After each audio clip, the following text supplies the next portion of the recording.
तो हम सूर्य और बुध की युति के बारे में चर्चा कर रहे हैं मिथुन लगन के चार्ट में जब भी ये युति विभिन्न भाव में बनेगी।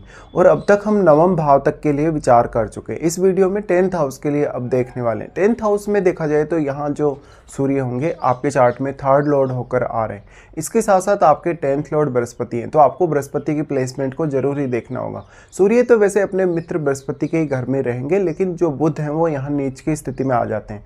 लेकिन बुध आपके लग्नेश और 4th लॉर्ड होकर यहाँ आ रहे हैं, इसलिए निश्चित तौर पे अगर बुध या तो वक्री हो जाए या तो बुध अस्त हो जाए तो आपको काफ़ी फायदा मिल सकता है। सामान्य स्थिति में अगर बुध होंगे, अगर वो वक्री नहीं है, अगर वो अस्त नहीं है, उस केस में कैरियर को लेके कभी कभी थोड़ा कन्फ्यूजन सामने आ सकता है। लेकिन आपको ऑलरेडी पता है कि बुध जब भी सूर्य के साथ स्थित होते हैं या सूर्य से काफ़ी ज़्यादा क्लोज होते हैं, सूर्य से प्रभावित होते हैं, तो बुध कहीं ना कहीं सूर्य के अकॉर्डिंग ही काम करते हैं।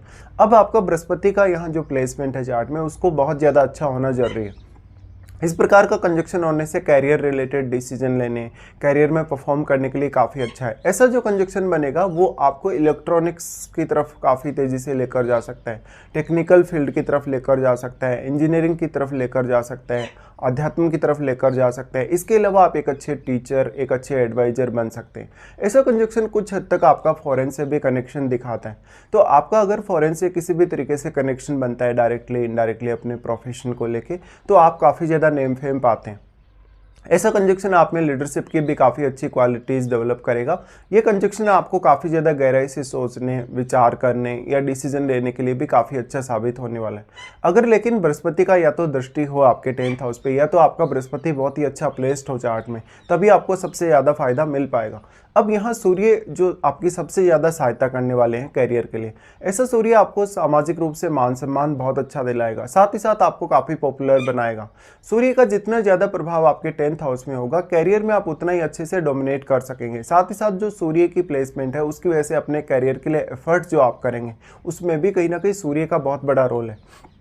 तो सूर्य का डिग्री वाइज स्ट्रॉन्ग होना यहाँ काफ़ी ज़्यादा जरूरी है। साथ ही साथ कोई भी अन्य प्लैनेट भी अगर यहाँ आपका बैठा है अगर 10th हाउस में, तो उस ग्रह पर विचार करना काफ़ी आवश्यक है, क्योंकि वो किसी न किसी भाव का स्वामी होकर आपके चार्ट में यहाँ आ रहे हैं। निश्चित तौर पे अब जो इस प्रकार का कंजक्शन बनेगा, जब तक अपने कैरियर के लिए किसी भी प्रकार का एफर्ट कर पाएगा, कैरियर के लिए जो भी बाधा आ रही है, रुकावट आ रही है, उसको भी आसानी से झेल पाएगा। ऐसा जब तक अपने कैरियर के प्रति बहुत ज़्यादा फोकस्ड नजर आएगा और वो अपने बॉस वगैरह, अपने कलीग वगैरह को प्रभावित करने में काफ़ी सक्षम रहेगा। ऐसा जब तक किसी बहुत बड़े सरकारी पद की तरफ जा सकता है, वो किसी बहुत बड़े प्रशासनिक पद पर एक अच्छे तरीके से काम करने वाला व्यक्ति हो सकता है।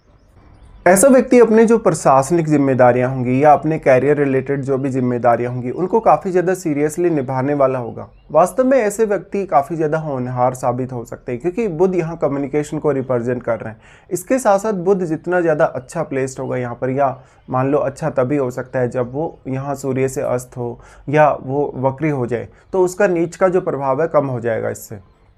और जब भी नॉर्मली बुध अस्त होता है उस केस में ज़्यादातर लोग उसको अच्छा नहीं मानते, बट आपको ये समझना होगा कि सूर्य यहाँ अपनी एनर्जी जस्ट बुध को प्रोवाइड कर रहे हो, इसीलिए वो अस्त हुआ है। तो बुध का अस्त होना ज़्यादातर केसेस में यहाँ अच्छा साबित हो सकता है, बस आपका बृहस्पति अच्छा प्लेस्ड होना चाहिए। लेकिन बुध लग्नेश होकर यहाँ आ रहे हैं, तो बुध आपको ज़्यादा से ज़्यादा कैरियर रिलेटेड सोचने, कैरियर रिलेटेड फैसले लेने और कैरियर पर बहुत ज़्यादा फोकस्ड बनाता है। इस प्रकार की प्लेसमेंट की वजह से अक्सर आपके कैरियर में जो भी उतार चढ़ाव आते हैं स्टार्टिंग की लाइफ में, उनको आप आसानी से झेल पाते हैं। ऐसा बुध है तो आपके टैलेंट को आप बढ़ा सकते हैं, अपने स्किल्स को धीरे धीरे आप इंप्रूव कर सकते हैं और अपने स्किल्स का ज़्यादा अच्छा इस्तेमाल आप अपने करियर के लिए कर सकते हैं। इस प्रकार का कंजक्शन बनेगा तो जहाँ तक मल्टी टैलेंटेड होगा, लेकिन उसको अपने टैलेंट को समझना भी उतना ही ज़्यादा आवश्यक हो जाता है। अब कोई भी अन्य प्लैनेट अगर यहाँ बैठेगा, जैसे अगर मान लो यहाँ शुक्र जैसा प्लैनेट बैठा है, बृहस्पति जैसा प्लैनेट बैठा है, तो इन प्लैनेट से आपको और अच्छा नेम फेम मिल पाएगा, आपको एफर्ट करने, मेहनत करने में और ज़्यादा सहायता मिल पाएगी।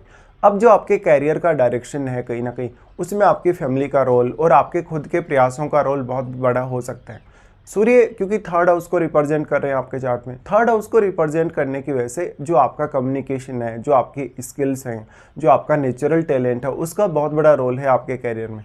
ऐसा व्यक्ति अपनी वाणी से दूसरों को बहुत ज़्यादा प्रभावित करने की क्षमता रखता है, लेकिन कभी कभी बहुत ज़्यादा ईगो की वजह से, बहुत ज़्यादा फायर पावर की वजह से उसके संबंध दूसरों से बिगड़ भी जाते हैं। ऐसा व्यक्ति अक्सर एक बहुत अच्छा मैनेजर हो सकता है, एक अच्छा मैनेजमेंट स्किल वाला हो सकता है, वो कहीं ना कहीं दूसरों पर बहुत ज़्यादा हावी होने वाला और दूसरों से अपना काम निकलवाने वाला हो सकता है। ऐसा व्यक्ति काफ़ी पढ़ा लिखा है, एक बहुत ही ज़्यादा विद्वान व्यक्ति, एक बहुत ही समझदार व्यक्ति हो सकता है। हालांकि अगर बुध आपका अच्छा प्लेस नहीं है यहाँ पर, अगर वो बहुत ज़्यादा सूर्य के प्रभाव में नहीं है, तो कभी कभी कैरियर को लेकर थोड़ा कन्फ्यूजन रहेगा, कैरियर को लेकर थोड़ी मिसअंडरस्टैंडिंग रहेगी। इवन अपने बॉस के साथ या अपने कलीग्स के साथ भी ऐसी स्थिति सामने ज़रूर आ सकती है।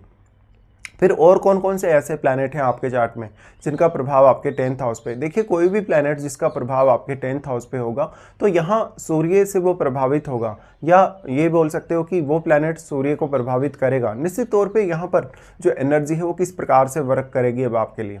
देखिए, अब जो बुध हैं वो लग्नेश होकर और 4th लॉर्ड होकर यहाँ आ रहे हैं। तो प्रारंभ में जब आपका जन्म हुआ है उस समय हो सकता है फैमिली की जो हालत है वो उतनी अच्छी ना हो, लेकिन आपके जन्म लेने के बाद से आपकी फैमिली ने काफ़ी अच्छा प्रोग्रेस किया और उस प्रोग्रेस के बल पे ही आप आगे बढ़ पाए कहीं ना कहीं, और फैमिली ने आपको एक अच्छा माहौल दिया रह सकता है। आपकी जो प्रारंभिक एजुकेशन नहीं है, स्टार्टिंग का जो आपका समय रहा है कैरियर का या स्टडीज़ वगैरह का, वो काफ़ी अच्छा रहा हो सकता है। ऐसा कंजक्शन आपको और भी ज़्यादा प्रभावी बनाएगा, बहुत ज़्यादा मैच्योर भी बनाएगा, साथ ही साथ अच्छे से सोचने वाला पर्सन, अच्छे से डिसीजन लेने वाला पर्सन बनाएगा, जिससे आपके लिए एफर्ट करना आसान होगा। आप एक ही डायरेक्शन में बहुत लंबे समय तक वर्क कर सकेंगे। अब जो बुध है, क्योंकि वो लग्नेश और 4th लॉर्ड हैं, तो इन भाव में बैठे हुए प्लैनेट्स पर विचार अवश्य करें। लगन में जो भी प्लैनेट आपका बैठेगा वो वैसे तो बुध के घर में ही बैठेगा, लेकिन उसका प्रभाव जिन जिन भावों पर है उन भावों के लिए, और जिन प्लैनेट्स को वो दृष्टि डाल रहा है उन प्लैनेट्स को भी कहीं ना कहीं वो प्रभावित कर पाएगा। ऐसे में कुछ हद तक आप ये भी बोल सकते हैं कि आपके नेम फेम पर, आपकी जो सामाजिक छवि है या जो पब्लिक छवि है, उसके ऊपर जो लगन में बैठा प्लैनेट है और जो सप्तम भाव में बैठा प्लैनेट है, उसका असर भी आप इग्नोर नहीं कर सकते। फिर 4th हाउस में बैठा हुआ प्लैनेट आपके लिए सबसे ज़्यादा इंपॉर्टेंट हो जाएगा, क्योंकि 4th हाउस में बैठे हुए प्लैनेट को सूर्य और बुध दोनों ही प्रभावित करेंगे, और वो प्लैनेट भी क्योंकि अपनी दृष्टि डाल रहा है 10th हाउस पे, तो वो प्लैनेट भी आपके इन दोनों प्लैनेट्स को प्रभावित करेगा निश्चित तौर पे। अब जो 4th हाउस है, क्योंकि बुध का घर है, ऐसे में सूर्य की 4th हाउस पे दृष्टि का पड़ना कहीं ना कहीं आपको फैमिली रिलेटेड जिम्मेदारियां सहन करने या उनको पूरा करने के लिए भी काफ़ी सक्षम बनाता है। लेकिन कभी कभी परिवार के साथ थोड़े बहुत मतभेद सामने आ सकते हैं सूर्य की फायर पावर बहुत ज़्यादा होने की वजह से। और वैसे सूर्य का जो प्रभाव पड़ रहा है 4th हाउस पे, तो जहाँ तक भौतिक सुख सुविधाओं के मामले में, फैमिली रिलेटेड मामलों में अपने हिसाब से, अपने खुद की कार्य योजना के हिसाब से वो बहुत कुछ कर पाएगा। तो जहाँ तक अपनी फैमिली को भी काफ़ी अच्छे से संभाल पाएगा, फैमिली रिलेटेड रिक्वायरमेंट्स को भी अच्छे से पूरा कर पाएगा, और अपने कैरियर में वो काफ़ी अच्छे से आगे बढ़ पाएगा। निश्चित तौर पे एक बहुत अच्छा पद आपको सूर्य और बुध की ये कंजक्शन दिला सकते हैं।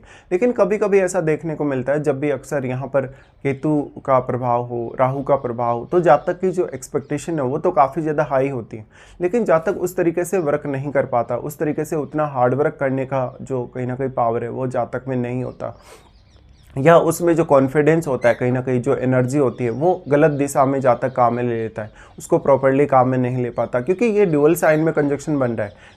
यहाँ पर जो आपका साइन है, यानी जो मीन राशि है, वो भी ड्यूअल साइन है, और जो आपके बुध हैं वो भी ड्यूअल प्लैनेट है। इसलिए कैरियर को लेके, अपने घरेलू मामलों को लेके, अपने निर्णयों को लेके थोड़ा बहुत कन्फ्यूजन फिर भी आपके सामने आ सकता है।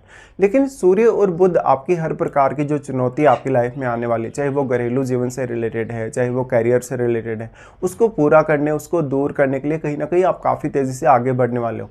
तो कैरियर स्पेसिफिक या आपका ओवरऑल जो ग्रोथ है लाइफ में, उसको सूर्य और बुध का ये कंजक्शन काफ़ी हद तक प्रभावित करेगा इस तरीके से।